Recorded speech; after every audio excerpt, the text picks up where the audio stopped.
Hello, everybody. I hope you're well. Hope you're good. Welcome to Creating the Conversation podcast. Oh my God, you guys must be saying, what the hell are these guys doing with these bloody masks on? They're sitting somewhere and they've gone all crazy with these smiles. Oh, this is just weird. What they're doing? Do you know what I'm saying? I don't understand. What's this government doing, man? You know, lockdown, locked in, locked out. What's going on? Do you know what I'm saying? This is bloody crazy, man. Do you know what I'm saying? You know, get these masks on, take them off, taking it. You're already taking it off. You're not allowed to do that, right? Social distancing. I'm indoors, mate. I'm safe. I'm indoors. But it is crazy that we live in a day where we have a collection of masks, like a collection of laughs and stuff. Do you know what I mean? It's crazy how it's changed our life a little bit. Chile has gone all mad. You know what I'm saying? It's gone all mad. People are like, young people are like, what are you doing? You're blaming us now. What's going on? You know what I mean? And today's, of course, our conversation today, guys. Welcome, guys. Welcome, everybody. Welcome those who are going to join us later on as well. Hopefully, the conversation that we're going to have today, discussion that we're going to have today, locked up again, and who's to be blamed? That's what it is. Let me get rid of this. You know what I mean? I'm feeling a bit awkward now, I'll tell you. Claustrophobic and all that. Yeah, put it over there. Put it over there. I like that smile, though. You know what I'm saying? Welcome, guys. This is Imran and Ivan with yourself from the Me and You Education and Creating the Conversation podcast. And we've been amazingly, I've got to say, grateful to yourselves that you join us. You sometime give us your comments. I just want to recap something very quickly. Last week, we spoke about, of course, the atrocity that took place in Manchester at the MEN Arena, and we had Egan Murray in, one of the activists. Let me say that, one of the activists. And of course, there's the inquiry going on. We're not going to touch and discuss that at the moment because we don't know what the outcome and the conclusion is going to be. But hopefully, whatever lessons that we may learn from the inquiry as a nation, hopefully we will learn from that, move forward in a positive way, and look into. And I think what our friend Egan Murray had said, that she said about Martin's Law, hopefully something like that will be in place to keep our venues and our young people safe. Hopefully, God willing. I think sadly, when a great atrocity has to take place for something like this to be jolted into place, it is sometimes sad. But then again, that's how life is. We are thank God we live in a free country, a free system, a free structure to a certain extent. We can debate about what is freedom, all right, where we can agree or disagree on stuff like that. But anyway, that's what we claim, the society that we live in. So Ivan, I've had a bit of a buzzing week, and especially hearing from the government that we only no more than 6 people. Keep your masks on. Keep your masks on, social distancing, and how dare you get together? And I'm like, okay, am I allowed to have 6 people? Or am I allowed to have 2 families together? Am I allowed to be in a takeaway somewhere with someone? Oh, no, 1 minute. They're going to close the takeaways down. No. They're going to close the restaurants down. All right. No one's going to allow to go to the pubs. No. Don't say that, man. I'm confused, brother. Help me, man. That's the thing. Everyone's trying to blame somebody for this. Do you know what I mean? And for them I think the confusion comes around when they say no groups of 6 are banned from Monday. That's like a few days' time. If it's that bad, I'm not saying it isn't, but why don't they do it straight away? Why do we have that period where we have to wait? That's what caused a lot of the confusion, and it allows the conspiracy theorists to wind up for conspiracy theorists to do what they want with it. Wind it up, mix it, you know what I'm saying? Yeah. You know what I'm saying? It's fair as well, you know who it was? Ivan, I'll tell you who it was. I'll tell you whose fault it is. It's the Muslims. I'm telling you, the Muslims. No, it's not the Muslims. It's the Asians in the mosques. No, it's not them. I'll tell you who it is. I'll tell you whose fault it is. It's these people who sit in the pubs and having their pints. I'll tell you it's their fault. What? It's their fault? No. It's the ones on the beaches. Down south again. What the hell, man? Am I saying a humorous way? But this is serious stuff. It's a blame game, isn't it? It's a blame game, isn't it? Do you know what I mean? Last month we had to dine out, eat out, and that kind of thing. And then this week we've been punished for it. It's what a lot of conversations online are saying. Do you know what I mean? And to be fair, that's a genuine concern, I guess, for people. Last month you invited us out. This month we're being punished for it. It's what it looks like. Do you know what I mean? Like we're not school children. We're here and there and everywhere. That's what's going on. The truth of the matter. No, from a serious note. Yeah. Nobody knows where they're coming from, and that's the problem. Do you know what I mean? Everybody. The trouble with this kind of thing is we've got so many COVID experts online. You don't know who's the real expert nowadays. Do you know what I mean? Everybody's got an opinion nowadays. And the thing is, which makes it harder to find out where the real information is. Do you know what I mean? That's the problem. That is the problem. And the thing is about experts as well. When experts give their advice, or a lot of people, the mainstream, they don't listen to them. They go, what do they know? They're biased, right? They're only speaking on behalf of the government or some organization. And this is really sad. I think we're in really, really sad times where people of knowledge, people of understanding, people of, academia, people of science, all right? And they, when they say something, usually we like, yeah, what they're saying, I'm going to listen to these people. They know what they're talking about. Suddenly, we're in a situation where they are shunned, and we got these, certain individuals who are in the political arena or who have, probably shouting and screaming in an echo chamber somewhere, but them sounds are still coming out and people are listening to that in an isolated situation. And they're saying, you know what? I think, what that person said who has zero understanding about what's really happening. I think I know exactly what he said, and I believe in him. That's sad. That's a really sad situation to be in. And it is. And I think with the masks, just the mask itself, it's becoming an us and them narrative. Because I don't care if people wear a mask or not, but it's their right to do that. As long as they don't, then if I'm wearing a mask, decide to attack me for wearing a mask. Do you know what I mean? It's about like opinions. You have the right to respect each other's for wearing a mask or not wearing a mask. Why is there this pick a side over the mask argument and becoming an us and them narrative? It's sad. No, but it is. Look, I wanna put something up. Right, I want to put something on. Let's have a bit of a discussion about that. And of course, today is a very significant day as well, because today is the anniversary, the 19th year of the anniversary of the deaths that took place, the attack that took place in September 11th. And that's something that we are also going to be touching on just very, very briefly, and just remembering the deceased and remembering those individuals whose family members have lost these beloveds and loved ones as well, hopefully. But I want to put an image over because it's something that Ivan has just touched upon, and I hope our viewers and etc. can also see this and maybe comment wherever they can, hopefully. Now, this is one of those images that is going around, all right, or that's been going around online, all right, people stating that they want you to keep doing this because eventually what are they going to do? They try to put that on your face. Like they want you to cover up like hijabis or niqabis or people who tend to, cover themselves up. Now, this is the type of imagery that's been used online. This is the type of stuff that's been shared online. And the sad thing is that when people see this, people who may have a limited understanding of what's really happening, they tend to react. Oh, they're telling us to wear a mask because ultimately what they're going to do is ask us to wear a niqab.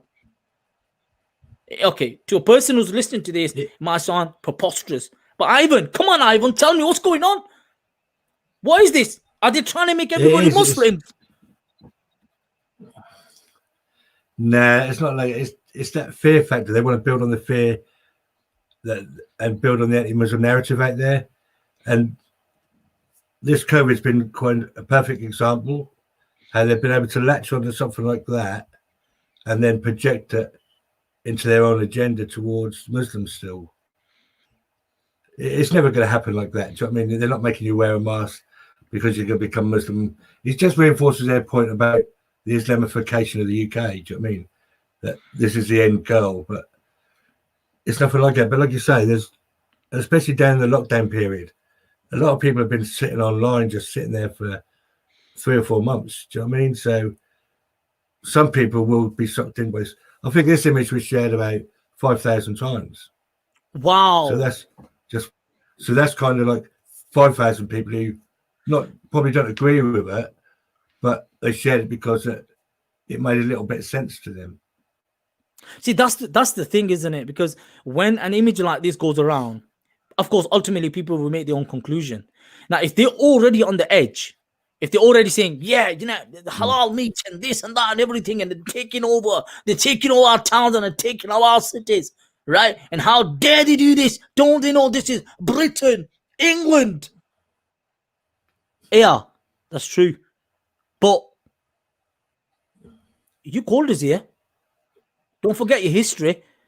And now suddenly people are saying all these different faces and different colors and different cultures and religions. And now you're calling that to have a mask on. Oh, they're changing all of us into Muslims. What's going on?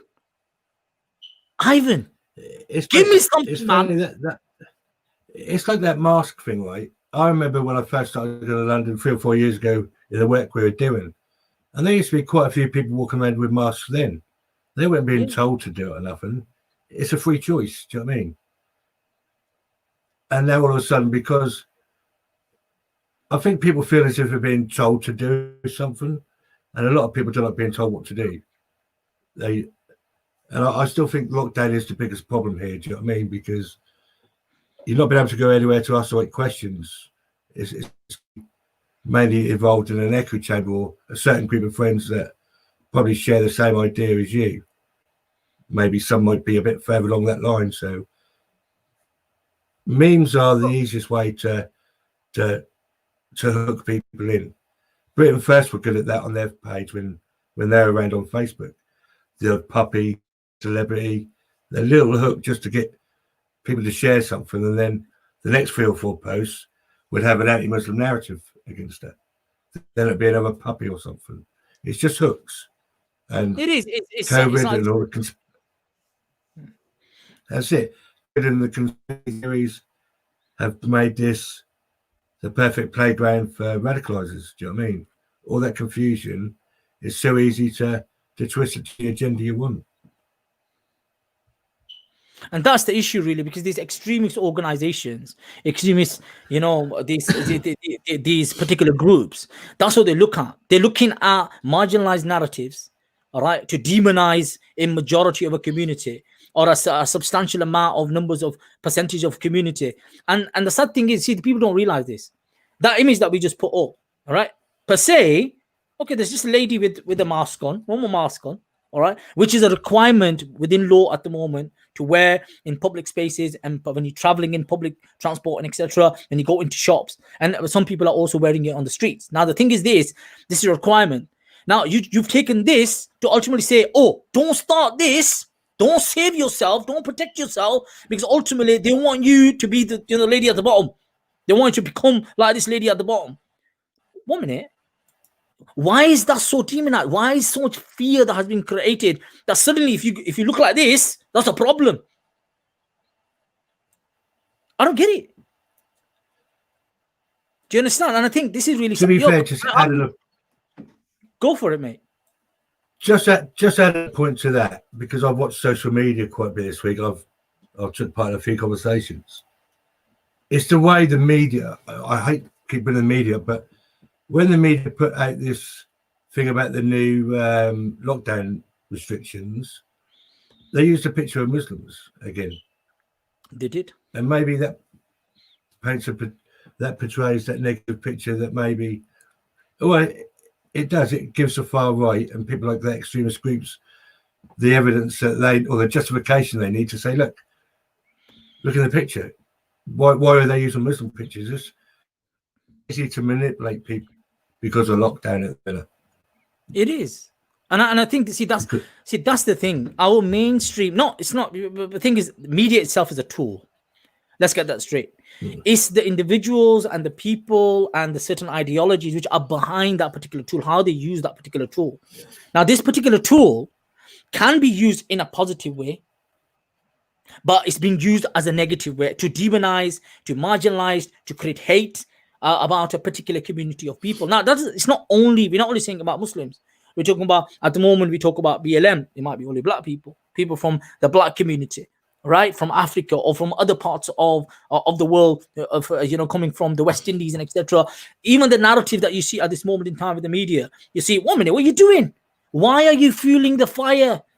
Why are you fanning the fire? And it's thing, and all I can come to, Ivan, I'm going to be blunt. All I can come to is dollar. They don't care about human beings. They don't care about people. They don't care about people's lives. They don't care about, women, children, young girls, young boys. They don't care about them. What they want is these corporations is simply dollar, dollar, dollar. That's what I want. All right. And I don't care if someone gets hurt, harmed, whatever. This is the value being given to human beings. And let me share something with you, which is really hurtful, which is really, really difficult, mate. We live in Britain, right? I was looking at the evolutionary process of the Equalities Act, 1965, 1968, yeah? Evolved from that, I think it was 1976. Then again, it got evolved again, all right? A number of times. We got, and it hit, was it 2010? And recently, they're talking about it again to involve other aspects and elements, all right? So discrimination is somehow dealt with. But the sad thing is, even though we have legislation, even though we have law, even though we have something black and white, what we really have done, mate, is this. We try to shut people up. Don't say anything. And suddenly what that's done is that's created individuals who feel, bro, deal, I can't deal with this PC stuff. You know what? I'm going to find my space and I'm going to say exactly how it is. And like you said, online, it's just gone looping. And I think the other week when they had that protest in London, the anti-vaxxers and the anti-mask people, there's quite a few thousand people there. Do you know what I mean? So that just shows how much people are affected by it and are buying into the conspiracy theories. It's quite dangerous to peddle that kind of conspiracy when, you know what I mean, where to be looking out for each other and not dividing each other. And look, if you think about it, Ivan, go for it. No, I was waiting for you then. I'm fine. Oh, sorry, mate. Sorry. No. I was going to say, think about it. Sir. And the time, no, God bless you. Thank you very much, mate. You know what I'm saying? Sorry about that. The thing is, it's the point that you're making that it's the divide that's been created. Look, we're in a pandemic. It's so easy to blame people, pointing at individuals, all right? It's because of them. I've done nothing, all right? I'm not to be blamed. And the problem is, what some of the reasons why people blame other human being individuals, look, sometimes it's to shun the blame, right? To attack someone. It's them, it's not me, all right? Because there's some sort of guilt there. Oh, I've done something wrong, all right? So just to remove the blame from myself, it's easy to point at someone else. But the sad thing is that in time where there's supposed to be unity, because this is a shared experience, it's a negative experience, all nations around the world have been affected by this, the pandemic itself. And you said it. You said, when we were talking before as well, you said this, mate, the problem is so sad that the same thing which united us, okay, even though it's negative, even though it's something which is, extraterrestrial, if I may put it like that, right? Something different there. All these movies that you watch, Independence Day, suddenly the aliens come from the outer world, right? And the whole world nations get together to stand together against it. In a way, that's what's supposed to have happened. But suddenly we fragmented again. It's individually trying to solve the same problem. And that doesn't work there when you do things individually. You got together. And it weren't just like the Muslims get their blame for things either. The far right have been pretty busy with this COVID thing. In America, there was a plot to contaminate people with COVID and a place to bomb somewhere that was, that was America. In Germany, they tried storming the, I forget what building, they tried storming a political building because of COVID, and they didn't believe it, kind of thing. It's been crazy all over the world. It's I think like the lockdown period, what it's done is, I had my mate say this earlier somewhere on a webinar, is the lockdown period has re-energized a lot of the groups, the extremist groups, because all they've had to concentrate is on the online space. They haven't got to been worried about going to demos or even going to work. There's no distractions. They're just been able to change their strategy now to what it is online at the minute, this division. And it is. And think about online. The issue with the online platform is that, like, we can scream, we can shout, we can do whatever we want. You understand? And no one can police it. No one can say, "Hey, you're not allowed to do that." And the problem is that when we keep on shouting and screaming about the same thing, right? They like this. It's their fault. It's their fault. Look, recently, the restriction that have been put down, right, by the government. There's a number of towns in the north. Now, I could touch on this. I'll tell you straight. There was a number of. They said the number of people in pubs had increased because they were not observing the certain needs and requirements of the social distancing. That has impacted this sudden rise of COVID-19 incidents. Now, when a particular mosque in another northern town, right, got together because someone had died, kept in mind, and let me be clear with you, there were two images of this. One image was shown from the back, and it showed that there was no social distancing. And one image was shown from the side, where it showed that these individuals in this particular mosque had the social distancing, they had the sanitizers, they had the face masks on, everything. Literally 2 days before that, there was a funeral of a famous footballer, right? Yeah. 1,000 people got together there. A few weeks before that, there was all these people getting together on the beaches or down south. Yeah. Now, because it's a shared problem, a concern, if we start pointing on everybody, in reality, we're pointing at everyone. Someone's going to be pointing at me, someone's going to be pointing at you, someone's going to be pointing at someone else. And in reality, we are all to be blamed then. And lives need to be saved. Everyone has to take responsibility. And to peddling this same type of narrative. Go for it, mate. And that's what it is, isn't it? It's just, you can't blame nobody for this. It's that inability for us to accept responsibility for ourselves, I think, to a point. Do you know what I mean? It's another thing like safeguarding. Some people think it's up to somebody else to deal with. It's our individual duty to do safeguarding, whoever you are. Do you know what I mean? So people don't realise that, or they just don't care anymore, and people have just had enough. And I think you push people so much before people push back. Do you know what I mean? And we are at that kind of playing field at the minute, I think, where it's a bit volatile in places. Let me ask you this. In communities and societies now, you've in the last number of years have had the opportunity to go to some of very, very marginalized and vulnerable society, vulnerable communities, Ivan. Coming from a certain background, a background where probably you were one of those individuals who would have, played on the idea, okay, you know what, let's take this information and let's, blow it up to being something negative about a certain group of people.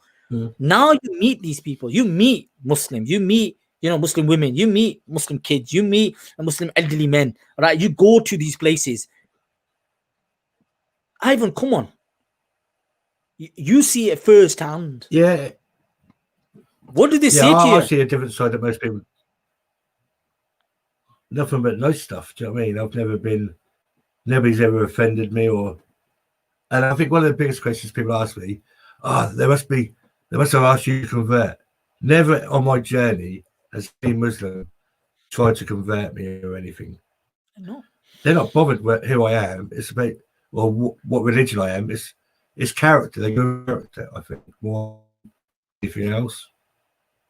That's kind of my experience. But there are bad Muslims out there that don't say the nice things that the other Muslims I've met do. Do you know what I mean? So there is that a little minority as well. Yeah, like recently, a number of incidents, all right, that have taken place up and down the country, or certain things that are happening, all right, CTU and all these particular organizations, are trying to curb this terrorist activity, and that same name has come back up again. Yeah. NC. Oh, NC. mate, I could not believe it. Well, AC. Sorry. I could believe it. Do you know what I mean? But it was a bit of a shock to see that he's been out of the picture for quite a while, and all of a sudden he's linked to another terror plot. How many is that he's linked to now? It's unbelievable, and people wonder why, or how Ajahn Chaji radicalised me. Proof is in the pudding. Do you know what I mean? It's linked to so much terrorist activity, and there's his interpretation of Islam that I was knowledgeable on. Yeah, and that's political ideology, not so much. And that's still a journey. Do you know what I mean? Because there's still elements, as you know, we still have discussions about lots of things, but it doesn't make me and you hate each other. I think it's because we're adult enough to realise that we have got differences and we respect them. And that's the biggest thing missing from today's society is respect. It is respect, man. Do you know what I mean? I'm putting this image up, Ivan. All right, we talk about blame. We talk about, who's it to be blamed, right? Who's targeted. And in mainstream media, especially a lot of people on, social media are peddling certain type of imagery. Okay. Now, this is in England. These are our people. These are British English people. Okay. Now, I'm not here to say it's this and that. What I'm trying to say is we got to stop doing this. Because if we start picking on each other, it's your fault, it's my fault, it's his fault, it's her fault. All right. In reality, we're not helping to curb this. We are firing, we are fueling the fire. It's exactly that same thing that people are arguing who's right and wrong, no middle ground. It's that same thing again. That need to argue about who's right and wrong instead of talking and saying, how can we sort this? Everybody wants the same thing again. Do you know what I mean? They want this COVID gone. Stop fighting it individually and come together again. A lot of these divisions are because society has that inability to come together again. Look at the start of COVID. We said this before. That unity, that coming together, people posting on Facebook and everything. It was great. It's still amazing. At the same point, now we're divided. And none of the stories, let me share something with you. Locally, Ivan, you just said something amazing. It was unbelievable. Like people who had never knocked on their neighbors' doors, said, "Are you doing? You okay? Can we help you with something? All right? Do you need any food?" Of course, keeping in mind the social distancing and all that stuff, yeah. And these are people from different culture, different backgrounds. They're knocking on. All right, you've been in your house for a month, 2 months. You know what I mean? Kids are, eating your brain. They go, I'm going crazy here. No work, no nothing. Kids are home as well. I'm going bonkers. All right, so they're going to knock on. Okay, which is basic, simple human courtesy. Yeah, and suddenly this COVID-19 created this humanity in us that we started to genuinely feel for each other. But the sad thing is, suddenly we've gone from lockdown, right, to easing the restrictions, opening up doors, and it goes up again. No, it's their fault. It's not my fault. It's their fault. What are you doing? Yeah. Chill out, man. Every single one of us is in this together. We all are susceptible. We all are vulnerable. All right, youngsters, elders. And look, I'm talking about youngsters, Ivan. I don't know about your end. My end, young people really want to get out. They want to relax. Then there's no socializing. They've got nothing. They're feeling, oh my God, I've got mental health problems going on. So it is really hard. And you tell me, come on, what's going on at your end? How are young people feeling, you think? Pretty much the same as everybody else. Do you know what I mean? I've got 2 kids myself. To be fair, my boy's been all right with it. He's kind of enjoyed not going nowhere. But my daughter's struggled. But now she's back at school. She's a different kid. She seems happier, a bit more motivated. She's got something to do again now. It's just, like I said, that's homeschooling was hard work. I'm not going to lie to you. Because he as well during the day working on webinars or whatever. I can't keep an eye on my daughter 24/7 while I'm working at home. So when I tell her to go do her homework, you can bet your bottom dollar she's watching YouTube instead of her homework. because I'm busy doing my job. Do you see what I mean? And there'll be lots of parents out there in the same situation with 2 or 3 or 4 kids trying to work from home. It's so easy to say, go to your room, go on your laptop. Yeah. So it is, do you know what I mean? And it's probably what it is like going my way. I'm doing it. So, there'll be lots of other people like that, but they won't admit to doing that. Yeah. You know what I mean? And so my daughter has changed. She's a bit more bubbly again now. Do you know what I mean? She's not back to her normal self because she's got a few issues anyhow, but she's definitely more. I guess she's going out more and she's doing something. She's not just sat there. Just we forget that rubbish, part. Yeah. So Ivan, look, we forget that aspect, don't we? We don't understand how normal individuals are really living their lives and how this is impacting them. And the sad thing is, we start blaming them. Oh, it's the elderly. Oh, it's the youngsters. Oh, it's the Asians. Oh, it's the Pakistanis. Oh, it's the the Indians. Oh, it's the Muslim. Oh, it's the whoever they are. Do you understand? And we forget that every community, every society, regardless of what ethnicities we are all going through that. And like you said, like your young daughter, kids up and down the country, it's been really hard. It's been really difficult. And when the media, when newspapers and etc. are plastering this stuff on, I want to say thank you very much to some of our viewers today. FAE support have come up. Luke NJ has also come up. God bless you. Thanks, guys, for coming up and putting some comments. So I want to read one of the comments, Ivan. We're talking about making money. When we talk about media, that's what they really want. All right, and they agreed with the FAE support. Agreed that it's all about the money with some media. That's what it is. And the sad thing is, that's more valuable than human life to them. They don't understand that sometimes. And FAE also has put down, it makes it difficult for people. Now, this is a very good point. It makes it difficult for people to adhere to the rules when politicians don't always follow the guidelines themselves. That's another one. When you talk about blame, we talk about and we forget that. No. Let me just throw this in. We forget, if the people in authority are not going to abide by the rules and regulations, what the hell, man? How can you expect us to? And that's what I was going to read out the next comment from Luke. He says the same thing. Politicians ignoring the rules upset people and probably feel the support for the people like Piers Corbyn, Jeremy Corbyn's brother, who was at that demo and got fined £10,000, I believe, as well. Do you know what I mean? So that denial thing as well is denials everywhere. Do you know what I mean? It just furthers the damage. It doesn't help nothing. And it doesn't. And the thing is, when you go for the minority, it leaves them vulnerable. Every single time, we had a certain MP, right? And at least, let me share something with you. See, people don't realize what impact statements have, comments have, especially in places of authority and position. When you are in a place of authority and power, your words have an impact. We have a politician had said that all of this second, on the 31st of July, if you remember that, when the lockdown came, I'm going to tell you something about it in a moment. When that happened, right, on the night, on News at 10, right, suddenly we've been told that the government is saying that in the following towns and cities, okay, what we're going to do is that we're going to request them not to go to each other's homes. We don't want them to, mingle.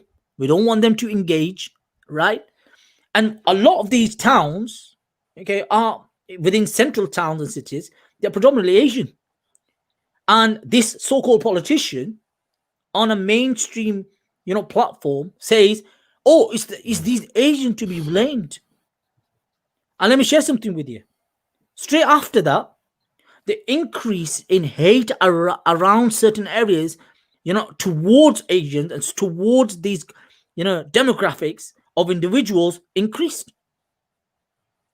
I heard myself, they said, "What the hell? What are they doing?" I had to tell people, this was on Eid, bro.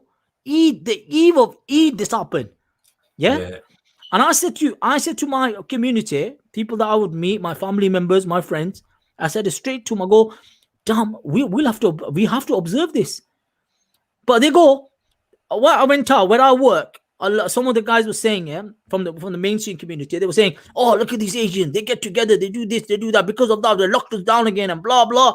I'm like, 1 minute, we're still observing the rules. If this happened on Christmas Eve, what would you have to? You know what? When I put it on their toes, they were like, "Hey, I think that would have been. We would have reacted." I go, "But we haven't.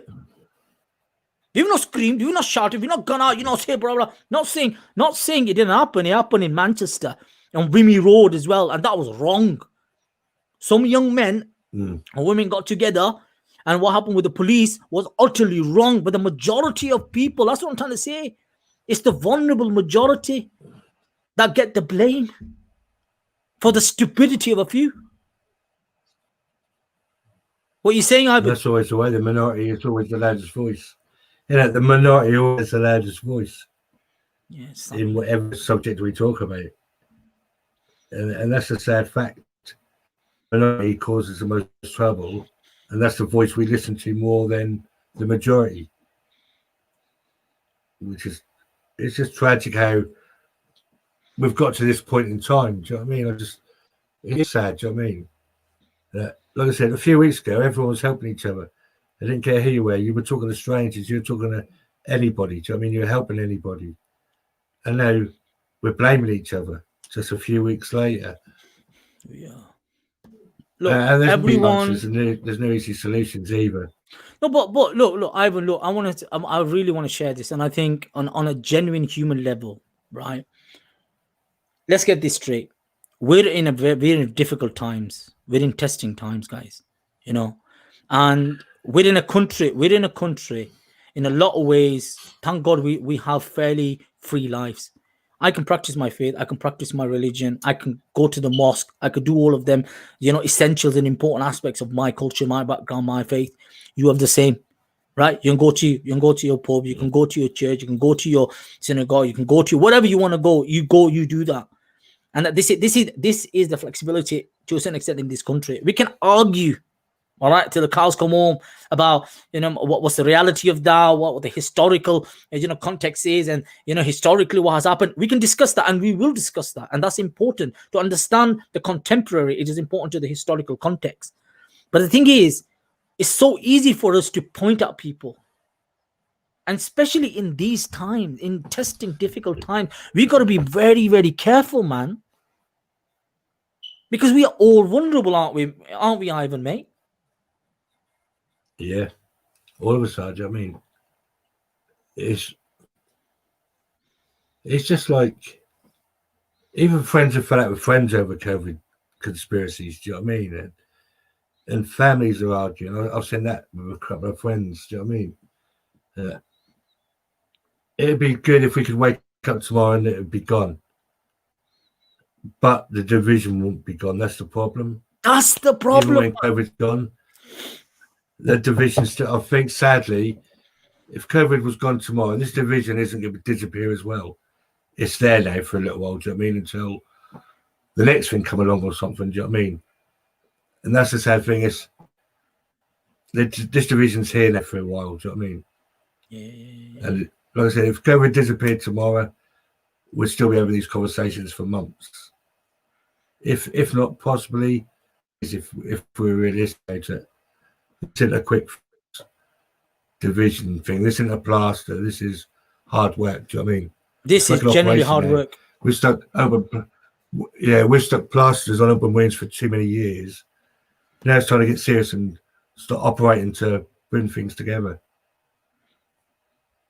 And I think that is what's needed at the moment in time. We can scream and we can shout, we can say what we want to the top of our lungs. But the truth is that we have to find some way to pick up the pieces and put them together. And I think FEA support has also said that we have a tendency to point at others. Like we spoke about, this virus has come from China, or this virus has come from somewhere else. But there's so many things have gone wrong. Even our medical departments and the money that has not gone into it, and they're supposed to be ready for this, and they should have had a vaccine, and all of these questions, all of these comments that are being made in the world that we're in at the moment. Blame. And the truth is that we can blame everybody, and we can say everybody is stained with that. All right, they will be stained with that. But the thing is, there's no solution then. There's no solution. The world we live in, and I get it. Look, I have my opinion. You have your opinion. You have your way of thinking about the world. You have your model of the world. I have my model of the world. But to live together, I have to find some place within your model, and you have to find some sort of place within mine. You understand? Even though our cultures might be different, religions might be different, certain aspects of outlooks might be different, but our pains are the same. Our concerns are the same. Our love for our families are the same in a way. All right? We have our moms and our dads and our brothers and our sisters and our kids and all of that. This is all same. Now, because it's same, we need to keep all of them safe. If your kids, Ivan, if your people at your home, in your community, all right, are vulnerable, right, because of this particular virus, in the same way, my community, people from Africa, people from the West Indies, people from the Far East, people from Europe, people from America, wherever we are all vulnerable. Just because my skin color's this, yeah, I'm not suddenly superhuman, Yeah, I get that. I wish I was, but I'm not. I am probably superhuman in a hot country. Yeah, bring it on, brother. You know what I mean? You're gonna burn. I'm not gonna burn. I'm joking. I'm just putting it out there. I'm just expressing the reality of my situation. You know what I'm saying? I'm joking. Yeah, but the thing is, it's not that we are all vulnerable. And the thing is we have a tendency to blame, and we don't realize the consequences of that. Unless, let me share some. Okay, let me put it like this then. Do you think the intention of the people who blame and point is genuinely to create hate, to create, this idea of it's an internal warfare between peoples and cultures? Because there is that narrative that exists. Yeah, there's that narrative, but it'd be hard not to deny it. Do you know what I mean? There's that narrative, but I don't think a lot of them want to hurt or anything. Do you know what I mean? There's, I think, because of the years of labelling and tick boxes, we're in that situation where we've got a lot of people frustrated and angry, and we're not listening to them properly. Do you know what I mean? And like the far right extremist groups, and they're sitting there waiting for them because of society's inability to have that drive to bring people together. Do you know what I mean? It's just, I don't know how come we're in this situation where society's become that lazy to tackle serious complex issues rather than, or see even people as human beings. After being on this planet for however many years humans have been here, we're still arguing with each other. We should have learned to get on with each other by now, really, after all those centuries after a way. Do you know what I mean? Well, but the thing is, Ivan, the problem is also, for example, when this whole Brexit thing happened, yeah, when we went through Brexit, now Britain coming out of Europe, look at some of the statements that were made by some of these far right, politicians, right? They had imagery of, they were calling these hordes of people these swarms of people are going to come from Turkey. They're going to take over Britain if you don't kick them out, if you don't, stop this from happening, And the narratives that were created, they were horrific. And they were playing into the primitive fears of human beings. And I think that's what it is to create a narrative which is very primitive, can't explain the complexities of the problem. We have issues here. All right. We're talking about homelessness. We're talking about not providing for the elderly. We are talking about our youth not having anything to be provided for. 1 minute. Was that the refugees that are coming into this country? Is that because of them that they don't have this? Is that because of these people who are coming in, who might be, so many are vulnerable? They're coming out of countries which have been destroyed, their homes have been destroyed. This is reality. Regardless of what the ethnicity is, they're coming in for support and help. They're coming for support and help. Our problems existed before these people. What's wrong with it? They did. Our problems have always been there, and the same far right politician you're talking about is now doing the same thing years later with the Dover situation. Same narrative. Although there is genuine concerns down in Dover, you can't deny that either. But he's found that gap again in that public debate conversation. Yeah, exactly. And they've started to own it again. And the far right, like the free speech argument, the far right are now starting to own that conversation. Instead of the people should be owning it, the government and people like that should be talking about this stuff. And it doesn't give them so much option to be able to twist the narrative. But that's the thing, is that if there's no challenge, if there's no counter narrative, right? Now, this is why, in a way, the whole purpose of the Me and You education brand, or the Me and You brand itself, was that. Because to have people from genuine different background, different cultures, different religion, different ideologies to come together, and trust me, some of the conversations are not easy to listen to, but they're important to create them safe spaces where people can have a conversation, not just blame, you know? And they don't realize that they are also getting blamed by others. And there's no real solution. There's nothing really coming out of this. And I think, from my perspective, right, it's essential. Because look, I would go, let me share something with you, Ivan. You do the same. There's aspects in my existence, I do the same. I would break out of my comfort zone. If I know me getting out of my comfort zone and going to a space where initially it might be difficult for me, but it helps to resolve a certain problem and change the narrative, I'll do that. Why? Because I know the positive outcome. If it helps someone, if it removes hate, if it removes bigotry, if it removes stuff like that, I'm ready to do that. I know you are. And that's that thing. I know some of the stuff that you've done. People are scared. People are too comfy in their comfort zones. It's harder to step out of your comfort zones nowadays than it was maybe a few years ago. Even for us, I think, even for me at this point in time, when I write tweets and do tweets, I seriously sometimes have to think about them, because you ain't got to say the wrong thing or somebody takes it out of context and you're ruined. But it normally stop me. I still put them out, but to make me think, it's changed the way I do things now because of it. Because of that public outcry at the minute I think is what's ruling a lot of the arguments, or fueling a lot of them, because I don't know, it's just everybody seems to be angry about something at the minute.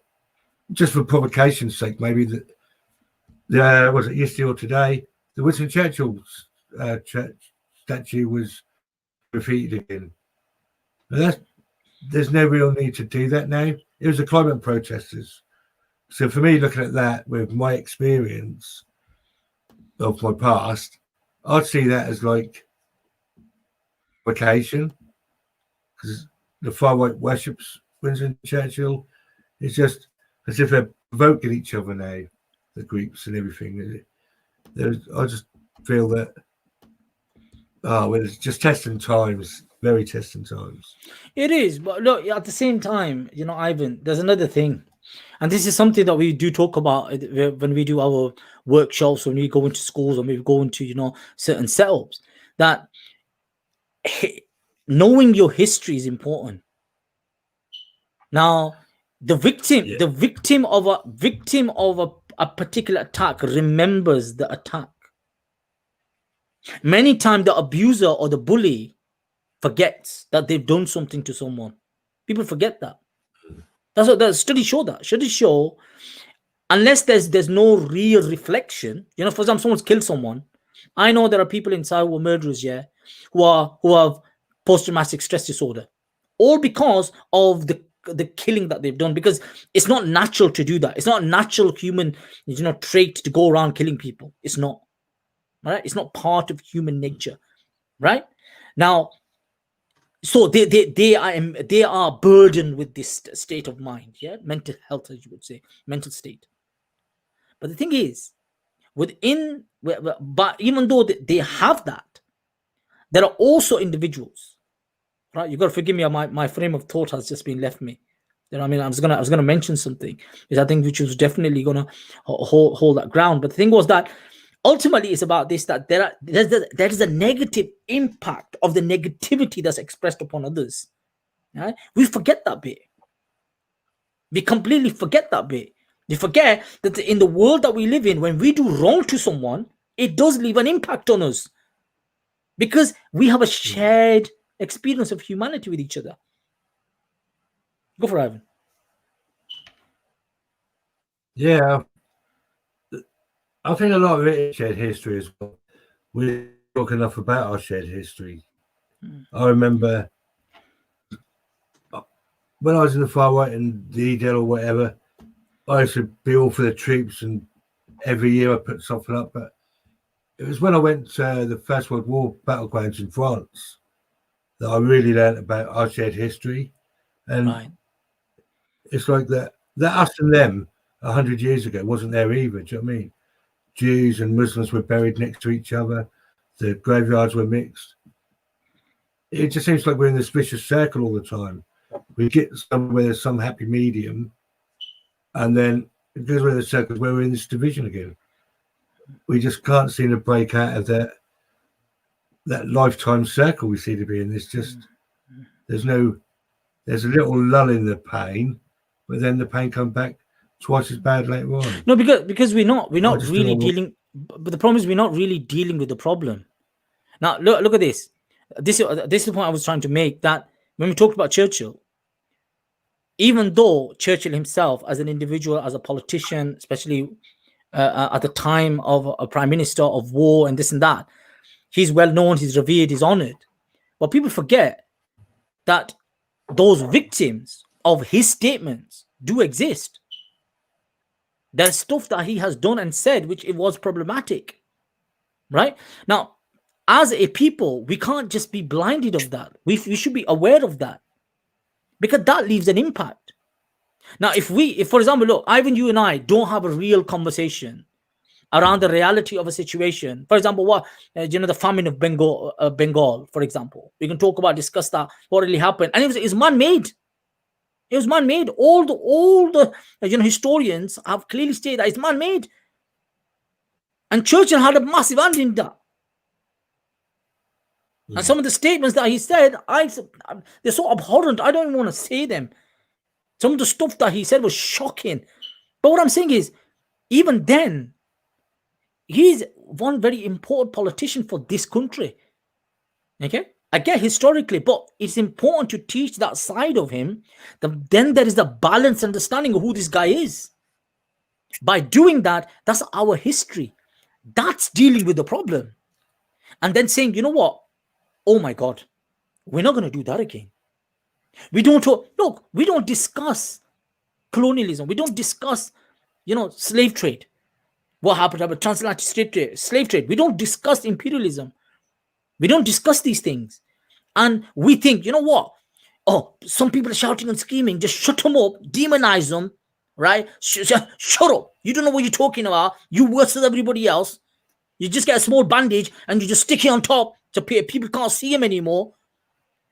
You've not got rid of it. It's harboring. It's getting infected. Yeah. And our problem is, when we say why we keep on coming back to the same problem again and again, because the truth is, the first time we haven't dealt with it. We've not talked about it. We've not discussed it. We've not shared the real experiences. Tell me, mate. And that's it. We've used too many sticky plasters for too many years. We have. The plasters aren't holding things together anymore. And yeah, because we're not dealing with the problem. We're not dealing with the problem.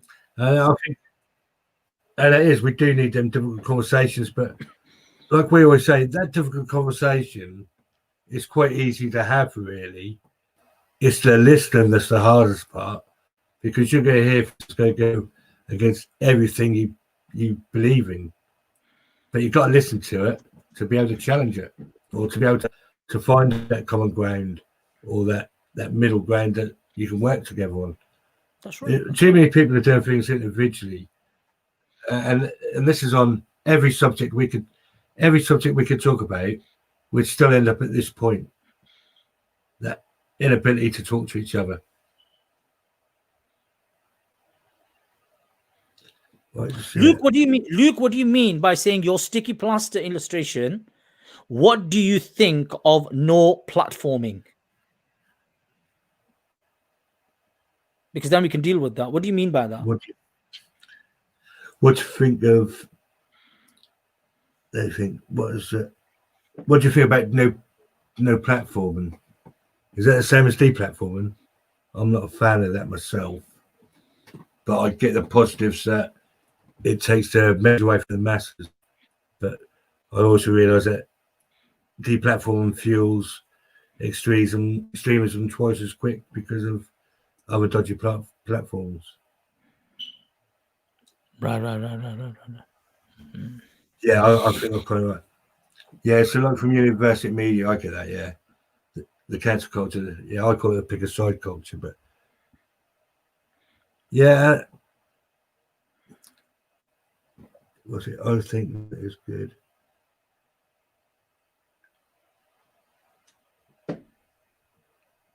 I'll have to look at that JS Mill because it seems quite interesting. And that's right. That's what happens when people are deplatformed, Luke.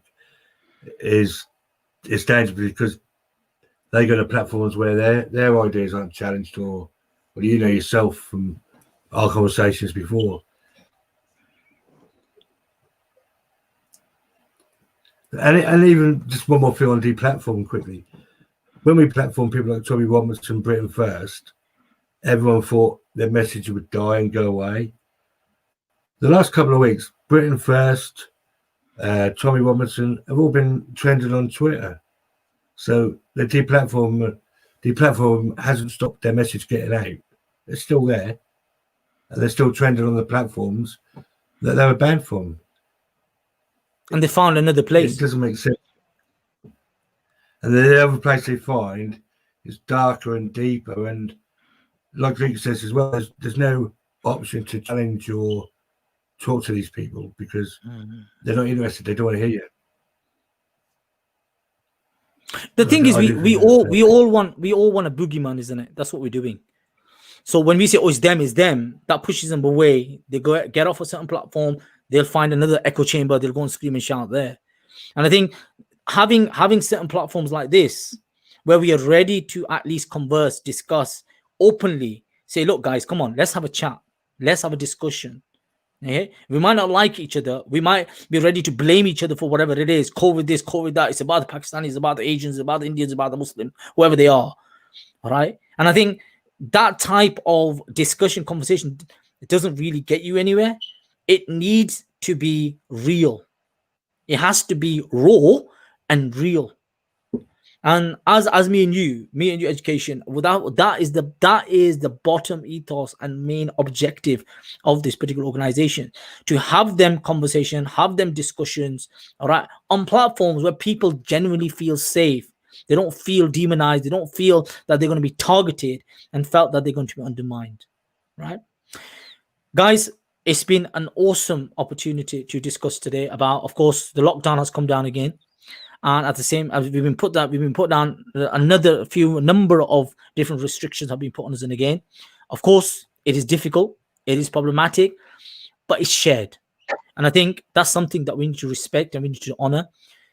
Just for a few more minutes, we're gonna talk about, of course, September 11th and the atrocity that took place approximately 19 years ago. Just myself and Ivan, we want to share this because we believe that it's important that these individuals' lives are remembered, because they were significant lives, they were important lives, and by remembering this, there's no doubt there is a different side to this because of this, great atrocity. Millions of people in Iraq, in Syria, in Afghanistan, in different world, who are different places, have been impacted, have been killed and murdered and displaced, and all of that has happened. But that doesn't take away, all right, what happened on September 11th as well, because no doubt these were also innocent lives, all right? These were normal people living normal lives. That's what happened. And they've got family members, they've got kids, they've got wives, they've got husbands, all right? Left them behind for the last 19 years. They've lost them, right, in their lives, their loved ones. So because it's the anniversary of September 11th, we felt that we should at least remember those that had fallen and who had died because of the extremist ideology and the extremist views of the people who had murdered and killed them in cold blood. Ivan? Yeah, I was just thinking, when I sent this picture to you earlier, I was just thinking how 19 years is a long time. I was 30 back then. It just, how time flies, go past so quick, do you know what I mean? But some things you still remember like it was yesterday. But that was 19 years ago. I suppose as you get older, time goes faster, it seems. Do you know what I mean? Like when we were kids, a week seemed to drag for ages. Now you're an adult, a week seems like it can go past. You wake up and it's Friday. Do you know what I mean? It is. It's just strange that time can fly past so quick, and time just flies past so quick. It's just worth remembering that you need to make the most of your life now while you can. That's right. That's a lot of people in it. That's a lot of people, mate. Is nearly up to 3,000 people there, and it's hard. It's difficult, and the truth is, behind this is not only up to 3,000 people. There's thousands of others, right, that were impacted by this, and then of course, the statistics show the amount of people that have been running wrongfully. These are in Afghanistan, in Iraq, in Syria, in other parts of the world who've been targeted. What happened in Libya? What happened in other places? You understand? Because of a particular atrocity that has taken place. All right? One negative act impacted many other hundreds of other negative acts. And this is it. This is the reality. And every single face, every single soul is significant, important. The murdering, the killing of one human being is like the murdering and the killing of all of humanity, which is from my faith. The preserving of one life is like the preserving of all of humanity, Ivan. That's my faith. It's my religion. That's a philosophy I abide. There's the same saying in the Jewish faith as well, I believe, because I remember when I give a talk at the Holocaust Center, they've got it up on their auditorium. It's quite similar to what you just said about you take one life, you kill humanity, you save one, you save humanity. So another thing that religion's got in common again there, like another common ground thing. It is, and I think that's something that we need to keep on emphasizing, keep on pushing that we have much more in common than what divides us. I'm paraphrasing, the lady Jo Cox. God bless her. God bless her. Jo Cox. Aye. Do you know what I mean? And hopefully we'll be able to have a conversation with the family and other individuals that are associated with her, affiliated with her, hopefully in the near future. Guys, it's been an honor. There's a number of subjects we touched upon. Of course, we talked about, we live in a blame culture, the blame game. Do you understand? We have a tendency to point at people. We forget that they are also humans. They're also vulnerable. They're also mothers and daughters and family members. They feel hurt. All right, regardless of our skin color, regardless of our faith and religions.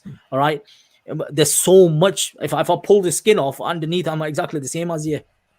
Right, and I think the commonality is highly important. So, guys, thank you very much once again for joining us. All right, we're screaming and we're shouting, we're saying what we're saying, and we're expressing our feelings and concerns, and we do all of that because we're real. That's our reality. That is our reality as human beings. We express ourselves in this particular manner. That is what we want. We want people to express, but to also find that the person that they're expressing in front of understand there are certain things might hurt them. find a different way. Look, if I want to say something which I really believe in, all right, I'll find the right words to say to the next man. And that's what's important. We've got to move back from pointing at people. COVID-19, right, is extraterrestrial, as they say, right? It's something which is now, if that's the reality, we have to fight together. Stop blaming each other and start working together, guys. Let's do this. Let's knock this thing out into the stratosphere. And the only way it can happen, we stop blaming. Ivan, last word with you, mate. Right. I think that's it. I think you've covered the last word perfectly. I normally finish on the same kind of thing about working together, and that is the only way is coming together on various issues to find a way forwards. The blame game is getting us nowhere. It's no different to labeling tick boxes. It shuts down discussion and debate, and we can't afford to be doing that nowadays. That's about it for me. Thanks, Ivan. You look after yourself. You have a good week, mate, and keep yourself safe and keep everybody safe. Good lad. Masks on, mate. Masks on. Do you know what I'm saying? Save yourself. Mine's on the hook now. Take care, mate. Look after yourself, mate. And that was really cool, man. God bless you. And you, mate. Yeah, no worries. Bye, everyone. Signing out.